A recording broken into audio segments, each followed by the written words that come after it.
Hi, welcome to Richard Cabile YouTube channel, and for today's tutorial, I will be teaching you on how to change reminder alert sounds on iPhone X. But first, kindly subscribe to this channel and don't forget to hit the subscribe button and the bell to notify you for the new updates.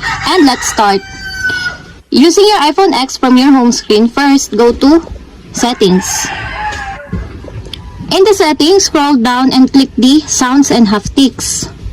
Then after that, go to Sounds and Haptics Pattern section, then click the Reminder Alerts.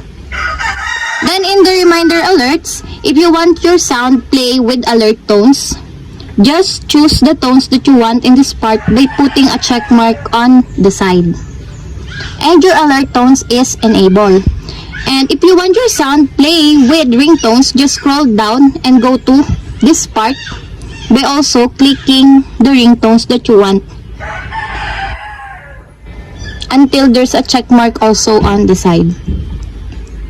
And that's it. We have successfully changed reminder alert sounds on iPhone X.